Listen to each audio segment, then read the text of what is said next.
beyler hoş geldiniz. Ne haber? Bir dakika. Ben zulüm edemem. Odaklanamayan sniper. Şaşı gözüyle vurmaya çalışıyor. O zaman bu soruyu başka bir... Tehdit ediliyorsan bana işaret yap. Elektrikli su.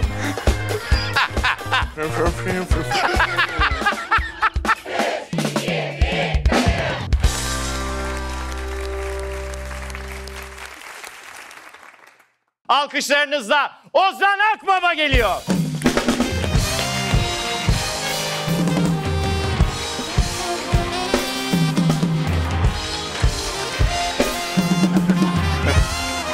Buyurun efendim, buyurun.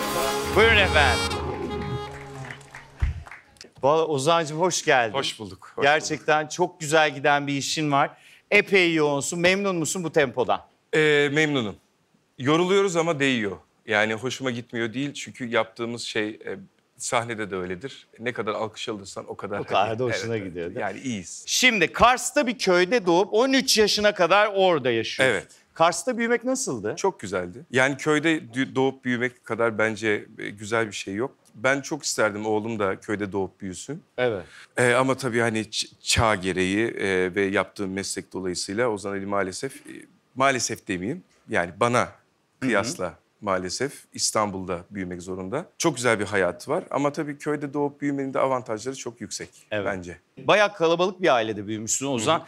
Anne, baba, dede, babaanne, hala, siz zaten 3 kardeşsiniz. Hey maşallah bir aile. Bu kadar kalabalık bir ailede büyümenin etkisiyle oluşan bir özelliğin var mı? Mesela yemek biter diye hızlı yemeye çalışmak falan gibi. Yok, çok şükür öyle dertlerimiz olmadı. Evet, sen de yok. Payına düşeni yediği bir ailede büyüdüm ama şöyle şeyler oluyor. Enerji olarak mesela çekirdek ailede şeydir ya, böyle enerji bellidir. Anne, baba ve çocuk vardır. Evet. Bizde dede, hala, işte küçük hala, babaanne, bilmem ne, babaanne falan filan. Herkesten bir gıdım alıyorsun. Birazcık böyle karakterinde ona göre serpiliyor. Bence çok şanslı bir büyüme şekli. Evet, ben de öyle düşünüyorum. Biz de yazları hep Arhavi'ye giderdik. Hala öyledir yani. Gürcistan. Ya Gürcistan değil de Arhavi artık tam sınır gibi. Tamam. Hopa'dan bir önce. 15-16 kişilik masalar kurulur, yemek yenir ve herkes birbirine laf sokar, şaka yapar falan. İnanılmaz, hala çok eğleniriz yani. Onun çok avantajlı olduğunu düşünüyorum. Ablanla aranızda 5 yaş varmış. Yürüyen ansiklopedi diye bahsediyorsun ablana. Ablan zaten etnomüzikolog. Evet. Yani bir ansiklopedik durumu var zaten Var. Çocuk da kendi en yakın arkadaşınmış. En sık ne konuda akıl alıyorsun ablandan? Yani ablamda genelde müzik anlamında alırım. Çünkü yaptığım işlerde müzikleri de ben yapmak istediğim için, iyi bir ekiple birlikte ben de müziğe dahil olduğum için, özellikle etnik müzik gerektiren zamanlarda ablamı çok sıkça arayıp abla şöyle diye bana bir yön ver, bana bir Ne yön avantaj göster diye. ya bu konuda bu. Evet, en son işte ablamla 2007'de biz Mardin'e gitmiştik. Aha. Orada Süryani müzikleri üstüne bir tez hazırlıyordu doktorası gereği. Ben de ona yardımcı olmak için Mardin'e gitmiştim. Yıllar sonra bir daha gittim. Bu sefer başka bir şey için gittim. Harika. Her gittiğinde de güzel şeyler yapıyorsun. Evet. 13 yaşındayken babanın tayiniyle birlikte Kars'tan İzmir'e gidiyor. Yani bir uçtan öbür uca. Evet, bayağı maşallah. 24 saatlik bir otobüs İnanılır yolculuğu. gibi. Peki köyden sonra büyük şehirde yaşamaya başladığın zaman adapte olmakta bir problem yaşadın mı? Şöyle, şehir hayatına alışmış çocuklarla köyden daha yeni gelmiş çocuklar arasında dağlar kadar fark var tabii. Tabii. Bir de İzmir'de her ne olursa olsun, ne kadar çağdaş da olursa olsun, Anadolu'nun her bölgesinde olduğu gibi bir ağız var orada da. Ne yapıyorsun, ne ediyorsun, geliyor mu, gidiyor mu gibi. Bunlara alışmak zor oldu ama onun dışında çok şükür mahalleden arkadaşlarımızla görüşüyoruz. İzmir'de hala ailem var. Onlar orada yaşamaya devam ediyorlar. Bir tek ben İstanbul'dayım. Öyle yani, İzmir'in de bana kattığı çok şey oldu ama illaki bir Blue Çağ döneminde oraya Tam da ergenlik başlangıcı falan. Ya evet. Biraz böyle bir sosyal anlamda böyle hani seviyesi belirli insanların olduğu yerlerde oturmaya başladık. Banliyölerde gibi mi? Evet. Oralarda oturmaya başladık. Evet. Oralarda oturunca da Daha sokakta yani daha fazla gerekiyor. sokak. Biraz daha sert bir çocukluk geçti diyebiliriz. Ya evet. Harika. Gözlerimin içine bak. Hayattaki en pahalı zevkin ne? En pahalı zevkim Ben PlayStation almıştım oynamak için. Ozan Ali doğduktan sonra o PlayStation onun oldu. Evet. Şimdi her gün arayıp baba şunu indirebilir miyim? Bunu En pahalı zevkin oğlum. Evet, evet. Gibi bir şey oldu. artık. Öyle bir şey Peki en son kimden dayak yedin rol icabı? Bu bizim editörlerin bok yemesi bu. Senin bu son 1 haftadır mı 2 haftadır mı sürekli bu dayak geyiği dönüyor ya. Ya evet yani zamanında... Niye bu kadar mevzu oldu bu? Ya mevzu olmasının nedenini bilmiyorum da yani... Abi yaptığım şeyler zaten yıllar önce yayınlanmış, Evet. bitmiş, gitmiş Ha. yani. Yani bunun hakkında birileri bir şey yazıyor. Ben de bazen hani espri olsun diye onların yazdıklarına... Evet çok güzel bir eşlik cevap ediyorum, bilmem ne. vermiştin de evet gördüm. Hani atladığınız şeyler varsa bir de şurada da... Evet, dayak yedim. gördüm Lütfen onu. onları da es geçmeyin diye. Ondan herhalde. Aynen. Bilmiyorum En son yani. dayak yediğin şeyi hatırlıyor musun? Ya kronolojik olarak bakmak lazım. bilmiyorum. Yok yani. Ben mesela Çırak'ta Çırak'ta dayak... sıkı dayak yer. Tabii platformunda Çırak diye bir dizisi var Ozan'ın. Hem başrolünü oynuyor hem senaryosu onun. Bir aksiyon dizisi. Orada bayağı dayak yiyor da atıyor da. Tabii. En- O güzel bir iş oldu. Evet, Onu bayağı- tavsiye ederim, bayağı güzel. izlemeyen varsa. Oğlun Ozan Ali nasıl bir şeyle karşına çıksa tamam bu kadarı da fazla artık dersin. Üst üste 2 oyun indirmeye kalkarsa evet. Yani dur artık derim. Bayağı, Bazen yapıyor çünkü. bayağı basit. Mesela daha yeni ona bir işte tablet gerekiyordu. Tablet aldık. Evet. Her taraf oyun. Bütün sayfalar oyun. Gerçekten. Oyun ve hepsi reklamdı. Garibim sürekli reklam izlemek zorunda kalıyor. Ne yapsın? Bir oturuşta yiyebileceğin maksimum Antep fıstığı miktarı nedir? Yani Niye böyle bir soru? değil mi? Senin Antep fıstığı takıntın mı var? Bilmiyorum var demek ki. Birileri seni fıstık yerken gördü demek ki. Böyle yiyorsan Herhalde. belki ondan. Kolayla yersen biraz daha fazlalaşabilir miktar. Kola ile yersen. Allah'ım gerçekten inanılmaz bir bilgi ya. Ozan Akbaba ile ilgili. Lütfen aklınız... İnanılmaz. Üniversite zamanlarında ben mimarım yalnız diyerek T cetvelinle hava attığın oldu mu? Oldu vallahi ne yalan söyleyeyim. Oldu mu gerçekten? Tabii o tecetvelini milletin gözüne sokmak falan. O bayağı havalı bir şeydi ya. İnsan kendini iyi hissediyor. Eskiden öyleydi Evet. gerçekten. Ben Evet. küçük bir anımı anlatayım. bununla Lütfen. ilgili. Şimdi ben Antalya'da okudum. Evet. Güzel Sanatlar Fakültesi İç Mimarlık mezunu. Evet.